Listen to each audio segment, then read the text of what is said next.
Good morning বন্ধুরা, কেমন আছেন আপনারা সবাই? আশা করছি সবাই ভালো আছেন। আমিও ভালো আছি। নতুন একটা ব্লগে আপনাদের সকলকে অনেক স্বাগত জানাচ্ছি। তো আজকে হচ্ছে শুক্রবার, আর সকালবেলা ঘুম থেকে ওঠার পরে এই ময়লার বালতিটা ফেলে জাস্ট চেঞ্জ করে বসলাম। এবার আস্তে আস্তে যুদ্ধ শুরু করব। তার কারণ ও আজকে সকাল সকাল বেরোবে, মানে প্রায় ধরুন 9টার মধ্যে বেরিয়ে যাবে। যাবে হচ্ছে কৃষ্ণনগর। তো অনেকটা দূরের রাস্তা, কৃষ্ণনগর না সরি কল্যাণী। তো অনেকটা দূরের রাস্তা, তো তাকে টিফিন দিতে হবে, কিছু খাবার খাইয়ে তারপরে পাঠাতে হবে। তো সব কিছু মিলিয়ে আজকে জীবনযাত্রা এখান থেকে শুরু করলাম। আপনারা সবাই আমার পাশে থাকবেন, পুরো ভিডিওটা দেখবেন।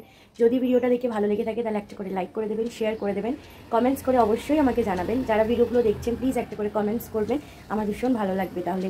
আর যদি আমার পেজে নতুন হয়ে থাকেন তাহলে প্লিজ পেজটাকে, মানে ফেসবুক পেজটাকে ফলো করে দেবেন। আর ইউটিউব চ্যানেলে যদি আমার নতুন বন্ধু হয়ে থাকেন তাহলে প্লিজ চ্যানেলটাকে সাবস্ক্রাইব করে দেবেন।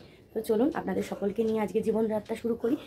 যখন যতটা পারবো ততটাই আপনাদের সাথে শেয়ার করবো। আর কালকে ব্লগটা আপনাদের কেমন লেগেছে সেটাও আপনারা কিন্তু জানাতে পারেন। তো সকালবেলা উঠে আজকে দেখছি আশপাশে আকাশের দিকে তাকিয়ে দেখছি মেঘ মানে গুমোট হয়ে আছে। বৃষ্টি বলছি, মানে রোদও ওঠেনি, আর মেঘ করে আছে। তবে এটা প্রচণ্ড সহ্য করাটাও দায়, কারণ খুব ঘাম হচ্ছে, চেট করছে হাত পা এই সকাল থেকে। জানি না বেলাতে কতটা কি হবে গরম, তবে এত সহজে গরম থেকে মুক্তি নেই, এত সহজে বৃষ্টি আসবে না। বিকেলের দিকে হাওয়া দিলে আর আকাশটা লাল হয়ে থাকলে মনে হয় যেন বৃষ্টি আসবে, কিন্তু সেরকমটা কিছুই হচ্ছে না। তো কালকে রাত্রেবেলা অনেকটাই শুতে কষ্ট হয়েছে, মানে হচ্ছে এসিটা চালালে তখন চোখে ঘুম লাগছে, আর এসি যেই বন্ধ হয়ে যাচ্ছে তখনই গিয়ে আবার গরম লাগছে। তো গরমটা বেশ মারাত্মক পড়েছে। চলুন রান্নাঘরে যাওয়া যাক, আর আস্তে আস্তে টিফিনের ব্যবস্থা করা যাক। যদি সকালবেলা কি টিফিন বানাই, এখনও সবাই ঘুমোচ্ছে। আর চা খাবো, কিন্তু চা খাওয়ার আগে এই যে আমার এখানে ময়দা কালকে রাত্রেবেলায় রুটি মাখার সময় মেখে রেখেছিল, তো এটাকে আমি এখন লেচি বানিয়ে নেবো, দিয়ে লুচি করব, আর তার সাথে আলুর তরকারি করব শুকনো। এটাকে টিফিনে পাঠাবো। আর কালকে ও অফিস ফেরার পথে বেশ কিছু ফল এনেছে, ঠান্ডা জাতীয় ফল আমি আনতে বলেছি। তো ফল এনেছে, সেই ফলগুলোকে কেটে আর একটা টিফিন বক্সে দিয়ে এই টিফিনগুলো পাঠাবো। আর ভাবছি যে চা খেয়েই মনে হয় বেরিয়ে যাবে, কারণ ও খুব একটা সকালবেলা ভাত খেয়ে বেরোতে পারে না। আর এখনই বাজে 8:15, আর বেরোবে 9টায়। তো উঠে চা খাওয়ার পর সে মানুষটা আর যে ভাত এমনি পছন্দ করে না, সে আর ভাত খাবে না। তাই ভাবছি যে চা বিস্কিট খেয়ে বেরোক। যদি একটা ফ্রিজে পাউরুটি থাকতো ভালো হতো, একটু বাটার টোস্ট করে দিতাম। দেখা যাক কী করা যায়। যদি ঘুম থেকে উঠে পড়ে তাহলে বলবো একটা বাটার মানে ব্রেড এনে দিতে, বা মেয়ে ঘুম থেকে উঠলে মেয়েকে দিয়ে একটু দোকানে পাঠাবো, একটা যদি পাউরুটির প্যাকেট এনে দিতে পারি। তো চলুন এটা ঝটপট করে একটু লেচি বানিয়ে নিই। লেচিগুলো বানিয়ে নিলাম, খুব একটা বেশি লেচি হলো না, অবশ্য ময়দা অল্পই মাখা ছিল। আর এদিকে আলুটা প্রেশার কুকারে দিয়ে দিয়েছি আলু চচ্চড়ির জন্য। আলুটা সিদ্ধ করে নেবো, তাহলে ঝটপট করে হয়ে যাবে। ওদিকে দেখলাম যে উনি উঠে গেছেন, তো ঝটপট করে এখন চা করতে হবে। চা গরম করে দুজনে চায়ে চুমুক দেবো। আজকে আর বসে চা খেতে পারবো না একসাথে, কারণ ও এক্ষুনি হয়তো স্নান করে বেরিয়ে যাবে, আর আজকে টিফিন করবে না, মানে কিছু খেয়ে যাবে না, কারণ এত সকাল সকাল চায়ের পর কিচ্ছু খেতে পারে না। তবে ভেবেছিলাম একটু বাটার টোস্ট করে দেবো। তবে বললাম আমি চায়ের সাথে 4-5টা বিস্কিট খেয়ে নিচ্ছি, আর ও চা দিয়ে না 4-5টা বিস্কিট খেয়ে নিতে পারে। ও কেন, মামামও খেয়ে নিতে পারে, বাট আমি একদম চায়ের সাথেই মেরি বিস্কুট খেতে পছন্দ করি না। একটু নোনতা বিস্কুট হলে আমি খুব ভালো খাই। তো যাই হোক, ওদিকে চা গরম করতে বসিয়ে দিয়েছি, আর তার পাশাপাশি আমি ঝটপট করে এদিকে লুচিগুলো করে নিচ্ছি। ওদিকে প্রেশার কুকারে আলুটাও সেদ্ধ হয়ে গেছে, একেবারে সাঁতলে নেব। মেয়েকে ঘুম থেকে তুলে নিলাম, মেয়েকে বললাম তাড়াতাড়ি ব্রাশ করে নাও, একেবারে আমাদের সাথে চায়ের চুমুক দিয়ে মানে চায়ে ডুবিয়ে 4-5টা বিস্কুট তুমিও খেয়ে নেবে। আর একটু বেলা হলেই আমরা দুজনে মানে ভাত খাবো, আমি আর আমার মেয়ে দুজনে ভাত খাবো। আর কমপ্ল্যানটা এই গরমে ও আর এখন খেতে চাইছে না, তো ওর জন্য ওকে আর জোর জবরদস্তি করলাম না।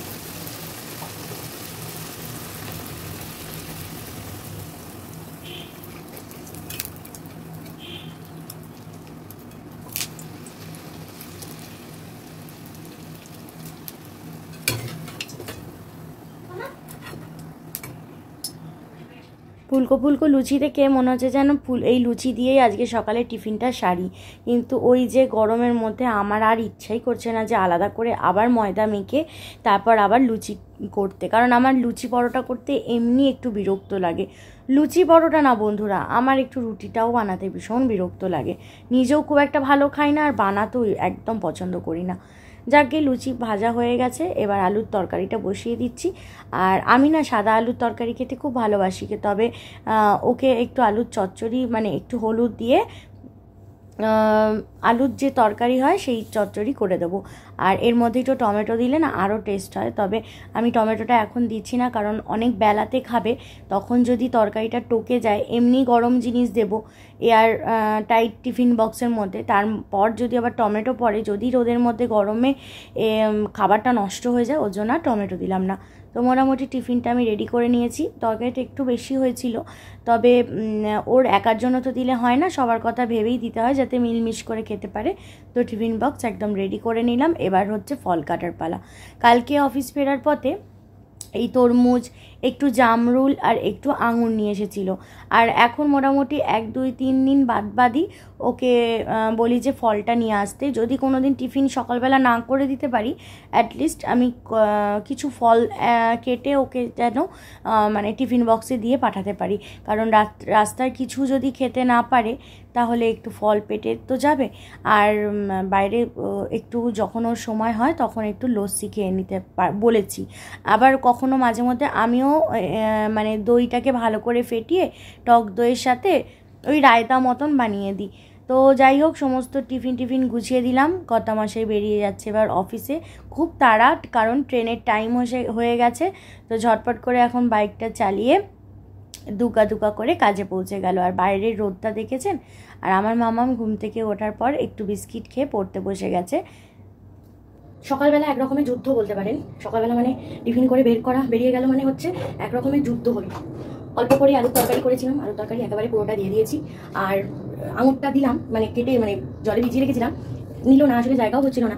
একটা টিফিন বক্সে তো লুচি তরকারিতেই হয়ে গেছে, আর একটাতে শুধুমাত্র ওই তরমুজই দিলাম, আর আঙুরটা দেওয়ার মতন জায়গা হচ্ছে না। আর জল মাস্ট। তো বেশ ভালোই আছে না বলুন?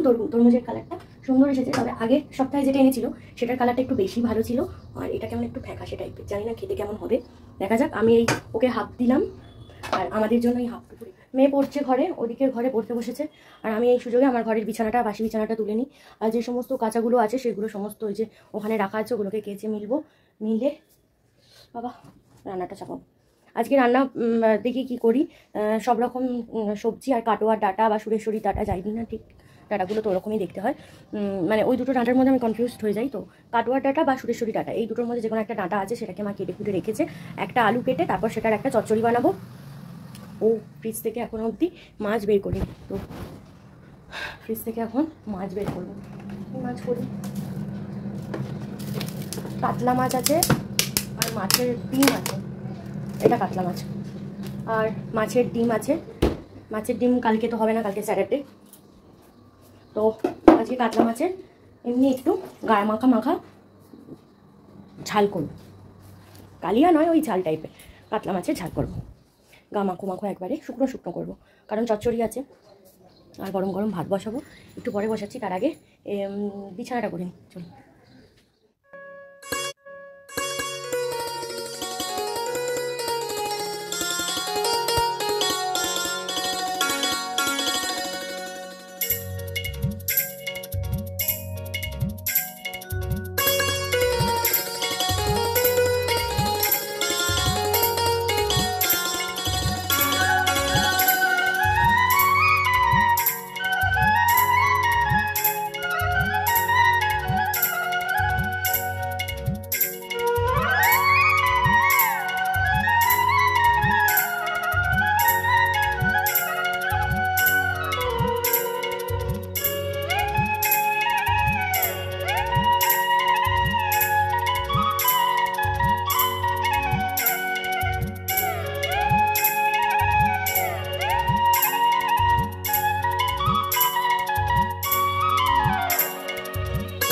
ভাত নামিয়ে দিয়েছি। আর এদিকে এই যে চচ্চড়িটা ছিল, এই চচ্চড়িটাকে নামাবো এবার।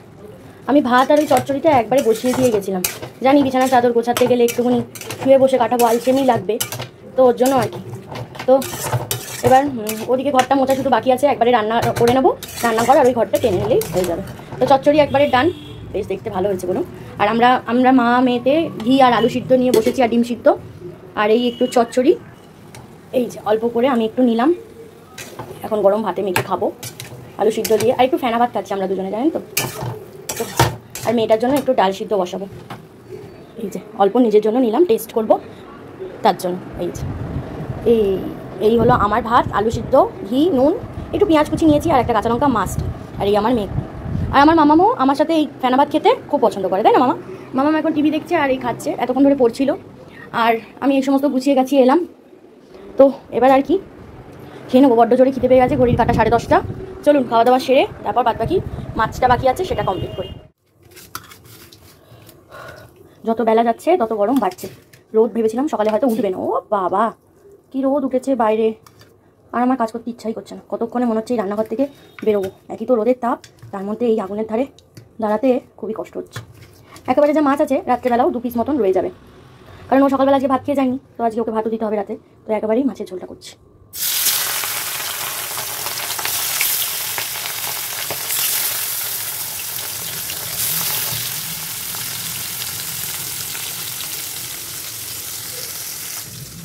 মেয়ের জন্য এখানে মুসুর ডালটা করে নিলাম। ও এত তরকারি যদি না খায়, প্লেন ডাল দিয়ে আর এই মাছ ভাজা রেখে দেবো জন্য একটা, ওই দিয়েও খুব ভালো খায় জানেন। আর এই যে তেলটা আছে, এই তেলটা কিন্তু এঁটোতেল না, তো এই তেলটাকে রেখে দেবো, কোনো একটা কাজে লাগিয়ে দেবো। আর এদিকে আছে উচ্ছে ভাজা, উচ্ছেটাকে ধুয়ে রেখেছিলাম, এটাকে লাস্টে ভাজবো, নাহলে তেলটা তিতো হয়ে গেলে আর কোনো রান্না করা যাবে না। তো এই উচ্ছেটা ভাজার হয়ে গেলেই আমার রান্না কমপ্লিট হবে। আর আজকে একটা ব্যবস্থা করেছি, ওই পায়রা এসে ওখানটা এত উৎপাত করে, বাসাটা ওরা কষ্ট করে তুলে আনে, মানে কাটি জোগাড় করে আনে, কিন্তু কি হয় ওদের চাপে আমার ভেতরে পড়ে যায় সব, আর আমার এখানেও নোংরা হয়, আর ওদের কষ্টটাও বৃথা যায়। তাই একটা উপায় করলাম, আমার মেয়ে প্রজেক্টের জন্য ওই থার্মোকল আমার বাড়িতে থাকে, 4টে পেরেক দিয়ে এদিকে 4টে 4 কোণে দিয়ে দিলাম। ব্যাস, এবার ওরা নিজেদের মতন আসতে বসছে, আর এই পড়েও যাচ্ছে না। তো মোটামুটি এখন বেসিন খালি আছে, আর এদিকে সব স্টোর করে রেখেছি, ওগুলো ফেলে দেবো। আর এই কটা রান্না, চলুন ঝটপট করে এগিয়ে নিই। আর মেয়েটা স্নানে গেছে, ওকে বললাম তাড়াতাড়ি স্নানটা করে নে বাবা, যা গরম পড়েছে ট্যাঙ্কির জলও পুড়ে ছাই হয়ে যাবে, তখন ওই চান করেও শান্তি লাগবে না। ও বেরোলে তারপর আমি ঢুকবো, আর ভালো লাগবে না আমার এই অবস্থা বাড়িতে থেকে। তাই চিন্তা করছি যারা রাস্তায় কাজ করে তাদের কি কষ্ট, খুব প্রয়োজন না হলে একদম বাড়ি থেকে বেরোবেন না। আর যারা চাকরি সূত্রে বেরোয় তাদের তো করতেই হয়, যারা কি আমার ঘরের মানুষটাই তো সারাদিন রোদে কাজ, অনেক কষ্ট লাগে জানি, কী করবো বলুন। চলুন রান্নাটাই চলুন। মোটামুটি উচ্ছে ভাজা চলছে, আর বাদবাকি সমস্ত রান্না কমপ্লিট হয়ে গেছে। এবার স্নান করতে যাব, আর ঘর দুয়ারও মোচা হয়ে গেছে। এখন ওই মা আসবে তো রোদে, তাই একটু লেবুর জল করি। আর মা আবার চিনি খায় না, একদম নুন আর এই হাফ লেবু রস চিপে ফ্রিজে রেখে দিই, মা এসে এটা খায়। আর সকালবেলা ঠাকুরকে যেগুলো দেওয়া হয়, ওই নকুনদানা বাতাসা বলো, সেগুলো মা সব জলের মধ্যে ভিজিয়ে রাখে একটা ঘটিতে, সেটা আমাদের সকলের জন্য। যেমন ও অফিস থেকে এলে ওকে দিই, তার মধ্যে লেবু চিপে দিই, এই একটা সুবিধা থাকে। তো জলটার বেশি ঝামেলা নেই, এটা দিলাম লেবুর জল, আর তার সাথে এই যে 1 চিমটে নুন। চিনিটা খাওয়াটা তো খুব একটা উপকারী নয়, নুনটাই দিয়েই জলটা খাওয়া ভালো। এটাকে এখন গুলিয়ে আমি ফ্রিজে রেখে দেবো। কাছাকাছিগুলো কমপ্লিট করলাম, বেশ কিছু কাঁচা জমেছিল, রুটির যে ন্যাকড়া থাকে, তারপরে বাসি জামা কাপড়, তারপর টুকটাক বেরোলে সেই চুড়িদার পত্র সমস্ত কেচে এখন বাইরে মিলতে চলে এলাম। আর বাইরে যে ঠাটা রোদ উঠেছে, এখন একদম পুরো সূর্যি মামা আমার মাথার ওপর, মানে একদম সোজাসুজি আছে, কারণ ঘড়ির কাটা 12টা। মা এসে গেছে। আর ব্লগটা বেশি বড় করলাম না, আজকে পুরো ব্লগটা দেখে যদি আপনাদের ভালো লেগে থাকে প্লিজ একটা করে লাইক করে দেবেন, কমেন্টস করে জানাবেন। ফেসবুক থেকে দেখলে পেজটাকে ফলো করে দেবেন, আর ইউটিউব চ্যানেল থেকে দেখলে চ্যানেলটাকে সাবস্ক্রাইব করে আমাকে সাপোর্ট করবেন। আপনাদের ভালোবাসা, আপনাদের সাপোর্টেই আমার একটু সহযোগিতা হবে সামনের দিকে এগিয়ে যেতে। আশা করছি আপনাদের অনেকটা ভালোবাসা পাবো। আর হ্যাঁ, আমার ব্লগগুলো কেমন লাগছে আপনারা কিন্তু জানাতে ভুলবেন না। আজকে ভিডিওটা দিতে একটু দেরি হয়ে গেল, কারণ এডিটিংয়ে সময় করে উঠতে পারিনি। তো কাল দেখা হচ্ছে নতুন ব্লগের সাথে, সবাই ভালো থাকবেন। Thanks for watching.